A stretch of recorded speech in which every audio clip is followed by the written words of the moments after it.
Ellipse का बाबू mathematical definition क्या है बाबू? It is a locus of point, ये वैसा पॉइंट का लोकस है विच मूव्स इन ए प्लेन, जो कि प्लेन में घूमता है, सच दैट, इस प्रकार की, it's sum of its distance, माने दूरी का जोड़, फ्रॉम टू फिक्स पॉइंट, दो फिक्स पॉइंट से दूरी का जोड़, इज कांस्टेंट, कांस्टेंट रहता है। दो फिक्स पॉइंट से दूरी का जोड़ क्या रहता है बाबू? कांस्टेंट रहता है। ये आपके लिए नया नहीं है, जब आपको हम लोकस पढ़ा रहे थे तो पेज नंबर 25 एलिमेंट्री का क्वेश्चन नंबर 4, ठीक है, अभी हम निकलवाएंगे उसको, ठीक है, वहां पर बताया गया था, अभी फिर से रिकॉल करते हैं आपको, ठीक है। देखिए कोनिक का नोट्स नहीं है, इसका एलिप्स का कोनिक का पूरा साथ में था, जो कोनिक का मिला था बाबू उसमें पैराबोला के एलिप्स और लास्ट तक था। सर बाबू हाँ देखिए वो 17 पेज का नोट्स है बाबू, देखिए देखिए थ्योरी यहाँ पर हम देंगे बाबू, थ्योरी का नहीं था, है ना, खाली क्वेश्चन का। देखिए देखिए ऐसा है बाबू, ये वैसा पॉइंट का लोकस है जिसका लोकस निकालना रहता है, उसको अल्फा एक्स वाई मानते हैं, हाँ। और ये बाबू दो फिक्स पॉइंट है, एक f1 है बाबू, दो फिक्स पॉइंट आपका a,0 है, और एक और आपको f2 है बाबू, ये आपका ये -a,0, ये दो फिक्स पॉइंट है। ये पॉइंट प्लेन में इस प्रकार से घूम रहा है कि इसका दूरी फिक्स पॉइंट pf1 और इसका दूरी एक और फिक्स पॉइंट pf2, ये दूरी का जो जोड़ है pf1 प्लस pf2, ठीक है, ये वेरिएबल पॉइंट है, और ये दोनों क्या बाबू? Fix point, given point, very good, given point. और ये आपका pf1 वेरिएबल पॉइंट का फिक्स पॉइंट से दूरी, और एक और वेरिएबल पॉइंट का एक और फिक्स पॉइंट f2 से दूरी का जो जोड़ है, ये आपका कांस्टेंट आता है, कांस्टेंट डिस्टेंस को 2a बोला गया है, 2a, ठीक ना। हाँ देखिए तो वही लिखे हैं बाबू, ये pf1 और प्लस pf2 बराबर क्या होता है बाबू? 2a, 2a कांस्टेंट होता है, देख लीजिए बाबू, सोचिए तब लिखिएगा, ठीक है। ये जो pxy यहाँ जो ग्रीन वाला जो पॉइंट लिखे हैं वो इज एनी वेरिएबल पॉइंट, ये वेरिएबल पॉइंट है, और साथ ही साथ f1 का जो कोऑर्डिनेट यहाँ दिए हैं a,0, ये आपका फिक्स पॉइंट है, और f2 का कोऑर्डिनेट -a,0, ये भी फिक्स पॉइंट है। Then according to definition of ellipse, ellipse का जो डेफिनेशन है उसके अकॉर्डिंग ये वेरिएबल पॉइंट का फिक्स पॉइंट से दूरी pf1, ये वेरिएबल पॉइंट का फिक्स पॉइंट से दूरी pf2 का जो दूरी का जो जोड़ है वो कांस्टेंट 2a आना चाहिए। इससे जो पाथ बनता है, इससे जो रास्ता बनता है, ये इलिप्टिकल फिगर अंडाकार, इस तरह का अंडाकार फिगर बनता है। ओके बाबू, इसी अंडाकार फिगर को क्या बोला गया बाबू? एलिप्स बोला गया। तो एलिप्स का डेफिनेशन कोऑर्डिनेट का किताब है क्या जो दिए थे, उसको निकालिए, पेज नंबर 25 निकालिए, पेज नंबर 25 का क्वेश्चन नंबर 4, कोऑर्डिनेट का किताब बाबू, ये कोऑर्डिनेट का किताब नहीं, फार्मूला का इसमें डेफिनेशन लोकस का नहीं होगा, एलिप्स का डेफिनेशन इसमें नहीं होगा, इसमें खाली फार्मूला रहता है। हाँ पेज नंबर 25 निकालिए, पेज नंबर 25 का क्वेश्चन 4, क्वेश्चन नंबर 4, आप उसको पढ़िए आगे, स्टार लगा हुआ है? नहीं सर। हाँ तो उसको नहीं आ रहा है वो किताब ना है, so that the sum of its distance from a,0 and -a,0 is 2a. Prove that the equation to its locus is x square बटा a square प्लस y का स्क्वायर बटा b स्क्वायर 1, वही एलिप्स का equation होता है, ठीक है। इन लोगों को भी आगे लाइए, दिखाइए उन लोग बात। हाँ सारे बच्चे देखिए, कम बच्चा थोड़ा देख लीजिए, क्वेश्चन नंबर 4 पढ़ लीजिए, थोड़ा सा ये पढ़ लीजिए और वो वाला क्वेश्चन पढ़ लीजिए, बराबर से जाएगा। जब लोकस पढ़ा रहे थे तो बोले थे कि हम प्रूफ नहीं करेंगे, ठीक है, लोकस में बता दें, दोबारा क्यों प्रूफ करेंगे, कोऑर्डिनेट ज्योमेट्री में है, पढ़िए। हाँ इन लोग को दीजिए, थोड़ा पढ़ लेंगे, क्वेश्चन नंबर 4 दोनों मिलकर पढ़िए, पढ़ के वाला यहाँ पर देखना है।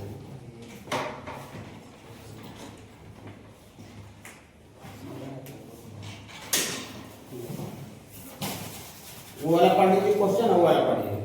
ये चीज जो हाँ प्रूफ करना है कि आपका फिक्स पॉइंट a,0 और -a,0 से जो डिस्टेंस का जोड़ अगर 2a है तो उसका लोकस दिखाना है x का स्क्वायर बटा a का स्क्वायर प्लस y का स्क्वायर बटा b का स्क्वायर 1, वो एलिप्स का इक्वेशन होता है, ठीक ना। अभी यहाँ भी दिखेगा, अभी एक अगला पेज में है, देखिए ये एलिप्स का इक्वेशन होता है, ठीक है, स्टैंडर्ड इक्वेशन ऑफ एलिप्स यही होता है। हाँ तो डेफिनेशन में कोई दिक्कत तो नहीं बाबू, और वो कैसे क्वेश्चन था वो प्रूफ किया गया था क्वेश्चन, तो वापस फिर हम वहाँ बोले थे कि जब एलिप्स पढ़ाएंगे तो उसको हम प्रूफ नहीं करेंगे, ठीक है। हाँ देखिए तो ये एलिप्स का डेफिनेशन समझ गए। इसके बाद सब important terms related to ellipse, ellipse से बाबू कुछ इंपॉर्टेंट टर्म जुड़ा हुआ है। पहला बाबू फोकस, पैराबोलम फोकस बोले थे, फिक्स पॉइंट जो पैराबोलम रहता था a,0 उसी को बाबू फोकस बोलते थे, लेकिन यहाँ फिक्स पॉइंट एक को नहीं है, फिक्स पॉइंट दो को है, एगो AE, 0 है और -AE, 0 है। तो ये जो दोनों का दोनों जो फिक्स पॉइंट है वो दोनों का दोनों फोकस है, लेकिन चूंकि फोकस दो हो रहा है इसलिए फोकस का प्लूरल वर्ड जो होता है फोकी होता है। फोकस सिंगुलर है और फोकी जो लिखेंगे वो फोकस का प्लूरल होता है। सिंगुलर प्लूरल पढ़े बनेगी इसमें ना, स्टूडेंट स्टूडेंट्स, ऑक्स ऑक्सन, ऐसा प्लूरल। तो फोकस का कोई प्लूरल कहेगा तो फोकी होता है। फोकी मतलब एक से ज्यादा फोकस। देखिए फोकी लिखे हैं, ठीक है, फोकी कोई नया वर्ड नहीं, फोकस ही है, ठीक है। देखिए फिक्स पॉइंट्स, पॉइंट्स लिखे हैं इन डेफिनेशन ऑफ इलिप्स। इलिप्स का जो परिभाषा दिया गया उसमें जो फिक्स पॉइंट है इसी को बाबू आपका is called ellipse, is called foci, उसी को बाबू आपका फोकी बोलते हैं। Here F1 AE, 0 and F2 -AE, 0 are foci of ellipse. ये जो F1 जो AE, 0 है और जो F2 -AE, 0 है यही बाबू इलिप्स का फोकी। ओके बाबू, फिक्स पॉइंट यही है, ठीक है। हाँ, इसके बाद सेंटर। सेंटर क्या होता है? Mid point of the foci is called centre of centre. देखिए mid point of the foci, F1 focus है और F2 फोकस है, इसका जो मध्य बिंदु होली के बाद लीजिएगा, होली के बाद F1 फोकस है, F2 फोकस है और इसका मध्य बिंदु जो है mid point, mid point, mid point, इसी का बाबू हम लोग क्या बोलते हैं बाबू? सेंटर बोलते हैं। तो वही लिखे, देखिए F1 और F2 ये A है और ये भी दूरी में A ही है, लेकिन इसका जो मध्य बिंदु है ये मिड पॉइंट और G, उसी को बाबू हम लोग सेंटर बोलते हैं। सेंटर का यहाँ पर कोऑर्डिनेट क्या होता है बाबू? 0, 0, ठीक है। तो मिड पॉइंट ऑफ द फोकी, फोकी का मध्य बिंदु को सेंटर बोलते हैं। कोई तकलीफ नहीं हो रहा है इसमें? डेफिनेशन भी समझ गए, क्वेश्चन नंबर 4 भी समझ गए उधर से, ठीक है। फोकी समझ गए, सेंटर समझ गए, और आगे थोड़ा सा देखिए एक्सिस ऑफ इलिप्स। इलिप्स का एक्सिस क्या होता है? तो एक्सिस बाबू दो को होता है, एक मेजर एक्सिस और दूसरा माइनर एक्सिस। देखिए ये जो ए लाइन है और ए डैश, ये देखिए बड़ा वाला पीला, ये वाला पीला वाला, पीला दोनों को दिख ही रहा है। एगो एक्स एक्सिस पर दिख रहा है, ये भी इलिप्स का एक्सिस है, और एगो वाई एक्सिस पर बीबी डैश। इससे मेन सेट था बाबू, ठीक ना, कुछ मजा नहीं आ रहा था। देखिए मेजर एक्सिस समझाई दिए उधर, बड़ा वाला axis which passes through foci, foci से पास कर रहा है, and meet the end point of the ellipse, और इलिप्स के फोकी से पास कर रहा है, इलिप्स के एंड पॉइंट पर मिल रहा है। इसी को बाबू हम लोग क्या बोलते हैं? इसको मेजर एक्सिस, बड़ा वाला। और मेजर एक्सिस का जो लेंथ होता है बाबू, देखिए यहाँ पर ए है और ए डैश है, ये कोऑर्डिनेट A, 0 है, इधर -A, 0 है, तो लेंथ में ये भी A हुआ और इधर भी A हुआ, तो टोटल लेंथ कितना हो गया बाबू? 2A हो जाएगा। तो length of major axis 2A। और माइनर एक्सिस क्या होता है? Minor axis which is perpendicular to major axis, major axis पर परपेंडिकुलर होता है। देखिए आपका मेजर एक्सिस है और ये मेजर एक्सिस पर ये जो पीला वाला लाइन जो वाई वाई डैश है ये परपेंडिकुलर है। परपेंडिकुलर तो बहुत सा लाइन हो सकता है मेजर एक्सिस पर, लेकिन परपेंडिकुलर के साथ साथ इलिप्स के सेंटर से पास कर रहा है। तो वैसा एक्सिस जो कि मेजर एक्सिस के परपेंडिकुलर है और इलिप्स का सेंटर से पास करता है उसी को बाबू माइनर एक्सिस बोलते हैं। माइनर माने छोटा होता है, मेजर मतलब बड़ा होता है, ठीक है बाबू। उसी को बाबू इज कॉल्ड माइनर एक्सिस बोलते हैं। And meet the end point of the ellipse. और फ्रॉम फिगर से बीबी डैश है बाबू, ये आपका बी है, नीचे बी डैश है, बी डैश को माइनर एक्सिस बोलते हैं। और उसका लेंथ होता है बाबू आपका 2b। उसका लेंथ कितना होता है बाबू? 2b होता है, ठीक है। हाँ, और यहाँ पर लेफ्ट देखिए उधर जो समझा रहे थे बाबू, यहाँ लिखे हैं OF1 बराबर OF2 का मॉडुलस C माने OF1 का दूरी ये वाला बाबू, ऑरिजिन से फोकस का दूरी, ठीक है, और ऑरिजिन से उधर भी OF2 का दूरी, दोनों का दूरी को कितना माने बाबू? लेंथ को C। तो C तो हम आपको यहाँ पर जानते हैं, देखिए कि यहाँ से यहाँ तक आपको C माने, लेकिन इसी का कोऑर्डिनेट कितना माने हुए? A, माने C बराबर क्या होना चाहिए? A। यहाँ से C बराबर आपका A ही होना चाहिए, यहाँ से E बराबर C बटा A। तो C बटा A का जो वैल्यू आएगा वो 1 से छोटा होना चाहिए फॉर इलिप्स के लिए, और E जो है बाबू इसेंट्रिसिटी कहलाता है इलिप्स का, ठीक है। और स्टैंडर्ड इक्वेशन ऑफ इलिप्स होता है बाबू, ये लोकस वाला प्रूफ है, x स्क्वायर बटा a का स्क्वायर प्लस y का स्क्वायर बटा b square 1, where b square बराबर a square into 1 minus a square. इसी वैल्यू को बाबू b स्क्वायर बोले थे। इसका देखिए प्रूफ ऑफ दिस इक्वेशन, इस इक्वेशन का जो प्रूफ है is in locus chapter page number 25। Page number 25 लिख दिए, इससे आपको क्लियर होगा, कभी कॉपी पढ़िएगा समझ में आएगा कि नहीं लोकस वाला सब बताए थे, ठीक है। जिसको दोबारा आवश्यकता बाबू नहीं है, ठीक है। तो थोड़ा सा आप यहाँ से आगे नोट कीजिएगा, नहीं तो एक ही बार ज्यादा हो जाएगा। फिगर थोड़ा बड़ा बनाइएगा, ठीक है, नहीं तो फिर छोटा बनाएगा तो कॉम्प्लेक्स हो जाएगा, पता नहीं चलेगा कि कौन वाला कहाँ पर है। फोकी बताए, सेंटर बताए, इलिप्स का डेफिनेशन बताए, मेजर एक्सिस माइनर एक्सिस बताए, स्टैंडर्ड इक्वेशन 4 बार बताया है।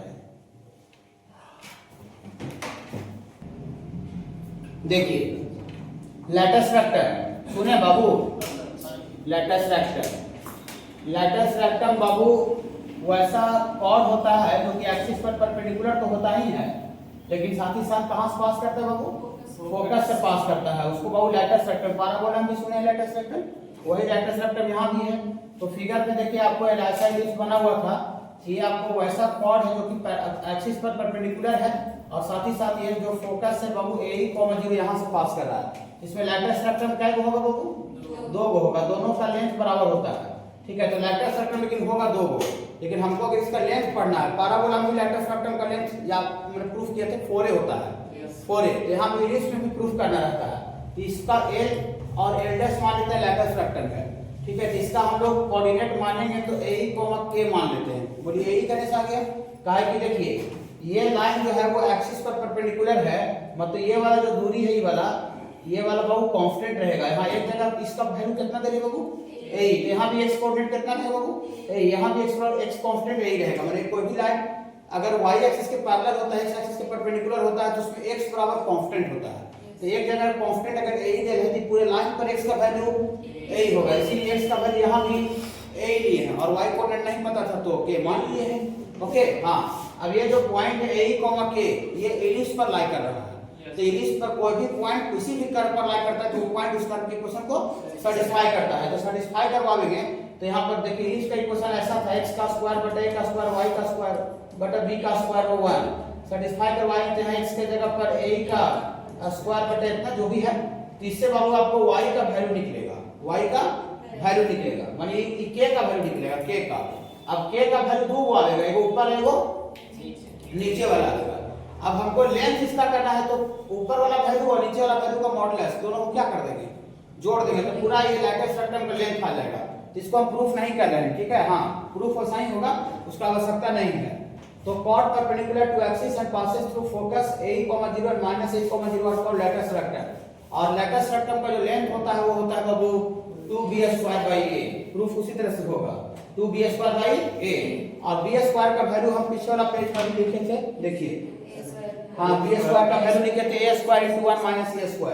तो b² के जगह पर बाबू यहाँ पर रखेंगे b² के जगह पर, तो a² * 1 - b², तो ये वो a कट जाएगा तो आ जाएगा 2a * 1 - a², ऐसा आ जाएगा। ये लेटस रेक्टम का लेंथ होता है बाबू, लेटस रेक्टम का लेंथ। बोलिए सर तो लेटस रेक्टम 2 होता है सर, इसमें दोनों का लेंथ बराबर होता है? हाँ बराबर होता है। क्या जो इलिप्स होता है ऐसे जो बनाते हैं वो सिमेट्रिकल होता है x एक्सिस के अबाउट भी और y के, माने जितना y के इधर है उतना y के उधर है, जितना x के ऊपर है उतना x के नीचे है। तो ये लेंथ और ये लेंथ दोनों लेंथ क्या होगा, बराबर होगा, ठीक है। वो लेटस रेक्टम समझ गए ना। और एक और बाबू आपको अच्छी लिखिएगा, डबल ऑर्डिनेट लिखिएगा, डबल ऑर्डिनेट। ये सब पारे वाला है, ये नया नहीं है कि डबल ऑर्डिनेट हम सुन में नहीं किए क्या होता है। डबल ऑर्डिनेट भी कॉर्ड होता है, लेकिन वैसा कॉर्ड जो कि एक्सिस पर परपेंडिकुलर होता है। तो लिखेंगे chord perpendicular to axis is called double ordinate. Chord focus से नहीं गुजरता है, chord perpendicular to axis, chord perpendicular to axis, chord perpendicular to axis is called double ordinate. वैसा कॉर्ड जो कि एक्सिस पर परपेंडिकुलर होता है उसको डबल ऑर्डिनेट बोलते हैं।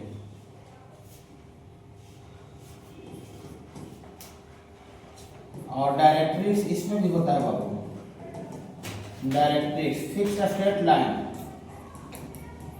Fixed straight line, fixed straight line in definition of ellipse, fixed straight line in definition of ellipse is called directrix and equation of directrix, equation of इसको बता रहे हैं, equation of directrix are x बराबर a बटा e और x बराबर minus a बटा, यही होता है। बहुत कर देखिए सबसे पहले जो इलिप्स है बाबू, इसको जो स्टैंडर्ड फॉर्म है x का स्क्वायर बटा a का स्क्वायर, y का स्क्वायर बटा b का स्क्वायर वो 1, उस फॉर्म में लाइए। उस फॉर्म में बाबू लाइएगा बाबू, तो x का स्क्वायर बटा 25 को कोई बच्चा 5 का स्क्वायर दे सकता है? हाँ, और यहाँ पर y का स्क्वायर बटा 9, 9 को कोई बच्चा 3 का स्क्वायर बराबर 1 लिख सकता है। इससे क्या फायदा होगा, x का स्क्वायर बटा a का स्क्वायर प्लस y का स्क्वायर बटा b का स्क्वायर के रूप में आया। तो यहाँ लिखेंगे जब रूप में आया तो हेयर a के जगह पर 5 आया और स्मॉल b के जगह पर 3 आया। क्या बाबू? हाँ। अब इसका क्या है, length of major axis and minor axis निकालना है। तो a आ गया। तो अभी जो बताए थे लेंथ ऑफ मेजर एक्सिस होता है 2a, पीछे याद होगा अभी। देखिए लेंथ ऑफ मेजर इधर लिखिए, बताएं length of major axis 2a और length of minor axis 2b। ये आपको अभी नहीं याद हुआ होगा, लेकिन घर पर थोड़ा सा देख लीजिए तो याद हो जाएगा। देखिए तो therefore length of major axis यहाँ लिखेंगे बाबू, therefore length of major axis, तो ये आपका लेंथ ऑफ मेजर एक्सिस बराबर कितना होता है बाबू, 2a। तो 2a का मतलब बाबू 5, ये आपका 10 यूनिट हो गया बाबू, 10 यूनिट हो गया इसका मेजर एक्सिस का लंबाई।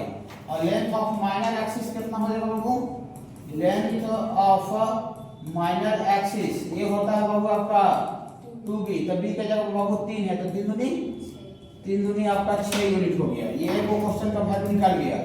इसके बाद कह रहा है बाबू coordinate of the vertices, vertex का कोऑर्डिनेट निकालना है, coordinate of vertices, coordinate of vertices. देखिए जो पॉइंट जो बाबू a और a' है, जो मेजर एक्सिस का जो इन पॉइंट है उसी को बाबू हम लोग इलिप्स का वर्टेक्स बोलते हैं। ठीक है, ये देखिए वर्टेक्स a का और a' मेजर एक्सिस का जो इन पॉइंट है, और a का कोऑर्डिनेट होता है a, 0 और a' का कोऑर्डिनेट होता है -a, 0। थोड़ा फिगर को 2-3 बार देखिए तो हो जाएगा। ठीक है, तो मेजर एक्सिस का इन पॉइंट को वर्टिसेस बोलते हैं, वर्टेक्स। तो इसका बाबू वर्टेक्स ऑफ इलिप्स बोल दीजिए वर्टिसेस। वर्टिसेस कितना आएगा, ये आपका ये आप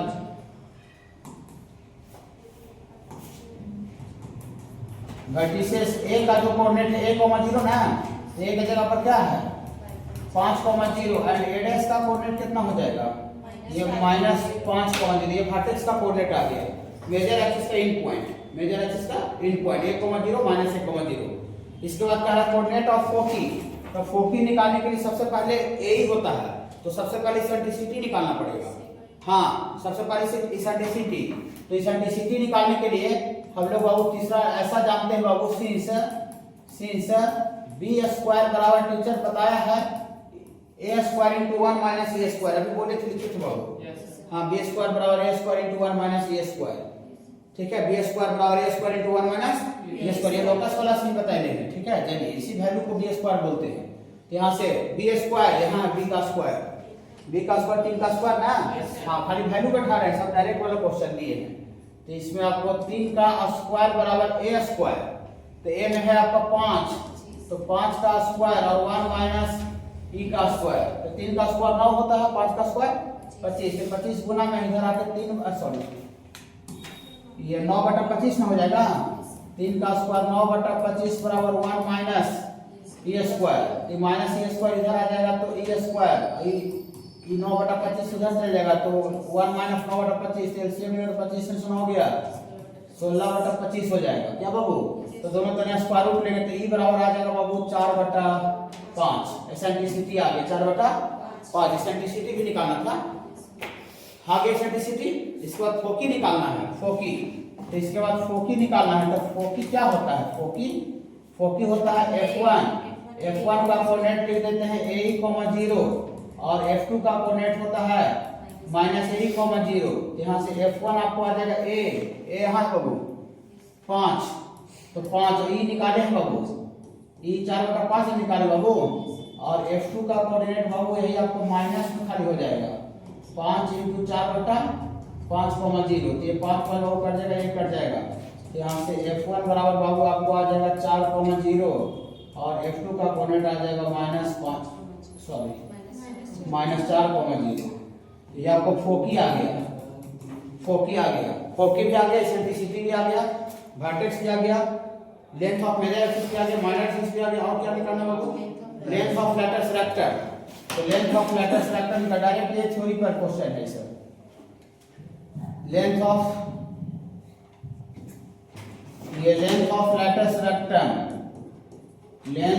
लैटिस रेक्टम क्या होता है 2b स्क्वायर बटा a, और 2 × b स्क्वायर का वैल्यू रखिएगा a square × 1 minus A square बटा ए बाबू, यहाँ से ये आपको a कट जाएगा तो 2a इंटू 1 माइनस ए स्क्वायर, 2 इंटू ए का वैल्यू कितना है 5 बाबू यहाँ, और 1 माइनस ए स्क्वायर इसेंट्रिसिटी, तो e का स्क्वायर 4 बटा 5 का स्क्वायर ना बाबू, तो यहाँ से आपको आ जाएगा 5 गुना 10 इंटू 1 माइनस 4 चको 16 बटा 25, 16 बटा 25 इसका एलसीएम लेंगे तो 25 में से 16 गया, 25 में 16 गया 9 बाबू, तो यहाँ से आपको आ जाएगा 10 इंटू 9 बटा 25, 5 से काटेगा तो 5 बचा 25 और 5 गुना 10, 5 गुना 18 बटा 5 का देखिए पॉइंट में 3.6 पॉइंट का कम जगह रहेगा वैसे ही रहेगा 18 बटा 5। तो लेटेस्ट सेक्टर भी निकाल लिया, फोकी भी निकाल लिया, इसेंट्रिसिटी निकाल लिया, वर्टेक्स निकाल लिया, और मेजर एक्सिस निकाल लिया, माइनर एक्सिस निकाल लिया, सबका भी क्लियर हो गया। ठीक है, एक क्वेश्चन से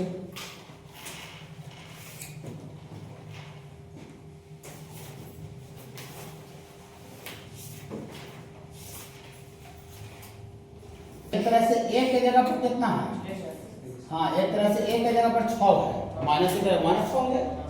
ठीक है, तो ये तो है पता, और फोकी दिया हुआ है रिग्राविटी क्वेश्चन, ये फोकी a बराबर आपको 4 पहले से लेते हैं, यहाँ से e बराबर कितना हो जाएगा, e बराबर हो जाएगा 4 बटा माने वही का हाँ 4 बटा a का वैल्यू पुट करेंगे, हाँ 4 बटा a होगा अभी, और 4 बटा a और ये 4 एक जगह पर 6 पुट करेंगे, तो यहाँ 2 दूनी के 4 और 3 दूनी के 6, तो इसेंट्रिसिटी कितना आ गया बाबू 2 बटा 3। और हम लोग ऐसा जानते हैं बाबू सर बी स्क्वायर बराबर जानते हैं बाबू सुजीत ए स्क्वायर इंटू 1 माइनस ए स्क्वायर, हाँ तो सब का वैल्यू पुट कर देते हैं, पुट ए का वैल्यू भी जानते हैं 6 और इसेंट्रिसिटी ई बराबर जानते हैं बाबू 2 बटा 3। तो डियर फॉर बाबू आपको बी स्क्वायर बराबर ए स्क्वायर 36 और 1 माइनस ए स्क्वायर 4 बटा 9, हाँ तो यहाँ से बाबू आपको बी स्क्वायर बराबर 36 इंटू 9 में से 4 चल जाएगा बाबू 5 बटा 9, तो 9 से 36 कट जाएगा, तो बी स्क्वायर कितना आ गया बाबू 20 आ गया। तो बी स्क्वायर भी आ गया, ए का वैल्यू आ गया ए स्क्वायर, तो इलिप्स के इक्वेशन में तो ए स्क्वायर और बी स्क्वायर तो होता है, तो therefore equation of ellipse कितना हो जाएगा बाबू, therefore equation of ellipse थोड़ा गुणगुना जाइएगा, फार्मूला होता है x का स्क्वायर बटा a का स्क्वायर, y का स्क्वायर बटा b स्क्वायर 1, यहाँ से x का स्क्वायर बटा a स्क्वायर 6 का स्क्वायर 36 लिख दें, और y स्क्वायर बटा b स्क्वायर डायरेक्ट 20 आया है, समझ में आ रहा है ओके सब, हाँ ये आसान टर्म है बाबू, समझे आगे इसेंट्रिसिटी निकाल दिया तो b स्क्वायर निकल गया, और ये पता था। चलिए यहाँ तक आपको जैसे कुछ हुआ इसमें, ठीक है, इसके बाद थोड़ा सा थ्योरी लिखिएगा, रॉडिंग एज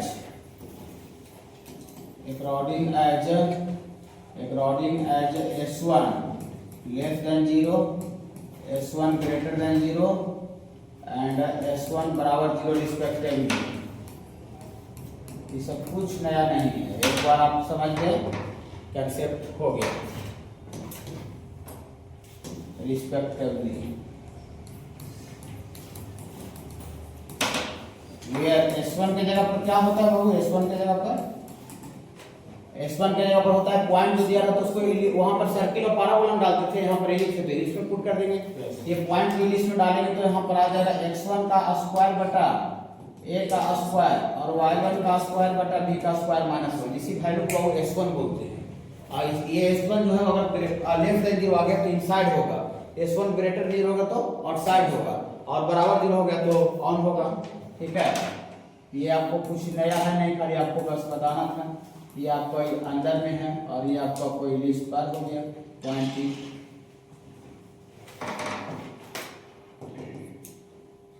इसके बाद लिखिएगा पैरामेट्रिक इक्वेशन ऑफ इलिप्स।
देखिए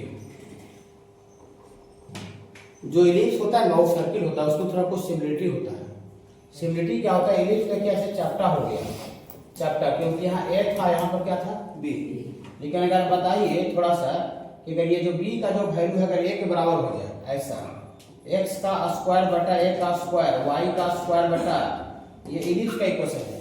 और इसकी बी के जगह पर बी का वैल्यू मानी जो माइनर एक्सिस है वो अगर ए के बराबर हो जाए तो यहाँ बी का वैल्यू ए के बराबर हो जाए तो क्या घटना घटेगा, एक्स का स्क्वायर बटा ए का स्क्वायर वाई का स्क्वायर बटा ए का स्क्वायर, इसका एलसीएम लेंगे तो एक्स का स्क्वायर प्लस वाई का स्क्वायर जो बटा ए स्क्वायर होगा उधर क्रॉस मल्टीप्लाई होकर 1 के साथ गुना हो जाएगा, क्या आ जाएगा एक्स का स्क्वायर बोली वो आज से ये तो सर्किल आ रहा है सर, सर्किल आ रहा है माने सर्किल में ई वाला चीज देखिए पूरा गोलाकार राउंड होता है ऐसे, तो ई वाला दोनों बराबर होता है ब्रिज में, ये ए होता है रेडियस, ये भी रेडियस से होता है।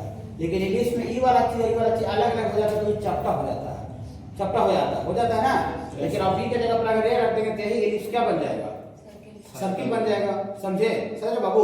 माने इंग्लिश सर्किल का ही पार्ट है जिसमें आपका मेजर और माइनर खाली अलग अलग होता है और इंग्लिश में दोनों बराबर होता है, सॉरी सर्किल में दोनों बराबर होता है। ठीक है, आप जरा देखिए कोई सर्किल का अगर आपको कोई पूछेगा कि ये जिस सर्किल का पैरामीट्रिक क्वेश्चन तुमको पढ़ाया है टीचर जी, बोली हाँ सर पढ़ाया है।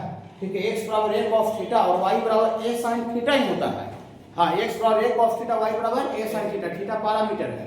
तो जो सर्किल का पैरामीट्रिक क्वेश्चन होता है वही इलिप्स का भी होता है, लेकिन थोड़ा सा का माइनर फर्क जो यहाँ पर है वही माइनर फर्क इक्वेशन में भी दिखता है। तो पैरामीट्रिक इक्वेशन होता है x बराबर a sin थीटा और सॉरी y बराबर b। देखिए खाली वहाँ एक cos आगे sin होता है, cos होता है, एक cos थीटा होता है ना, बेस वाला होता है। हाँ, वो करके देख सकते हैं, बुला जाकर ना वो बना करके cos का वैल्यू बेस बटा हाइपोटेनस होता है।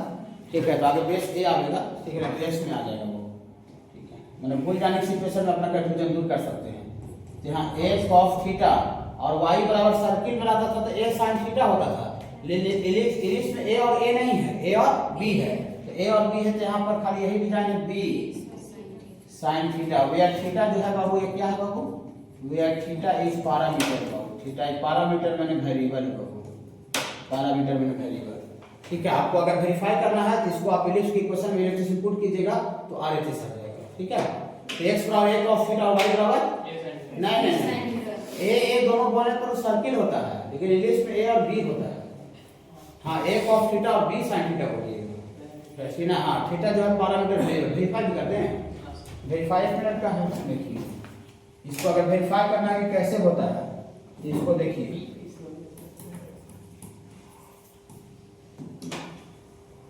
इसको हम लोग वेरीफाई करेंगे तो यहाँ से पुट करते हैं, पुट x के जगह पर डाउ डालते हैं a cos थीटा और y के जगह पर डाउ डालते हैं b sin theta in LHS ellipse में LHS में डालते हैं। तो LHS में यहाँ a का x का स्क्वायर है तो x का स्क्वायर के जगह पर क्या हो जाएगा, a का स्क्वायर cos स्क्वायर थीटा बटा में क्या है a स्क्वायर प्लस y का स्क्वायर के जगह पर हो जाएगा b square sin square theta बटा b का स्क्वायर है ना।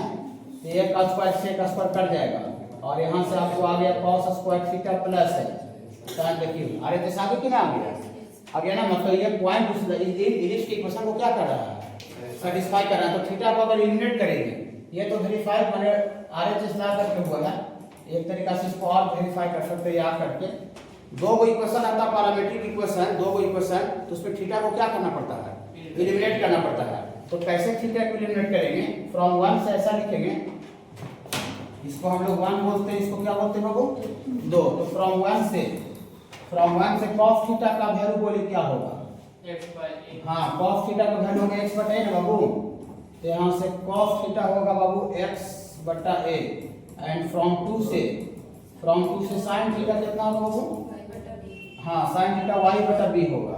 अब हम लोग थीटा को एलिमिनेट करना है, तो थीटा को एलिमिनेट करना है तो दोनों को स्क्वायर करके जोड़ दे बाबू। तो स्क्वायर करके जोड़ेंगे तो यहाँ से आपको आ जाएगा cos square theta plus sin square theta, इधर करेंगे तो x का स्क्वायर बटा a का स्क्वायर और y का स्क्वायर बटा b का स्क्वायर। ये कितना होता है बाबू? ये 1 होता है। तो 1 बराबर देखिए इलिप्स आ गया कि नहीं आ गया?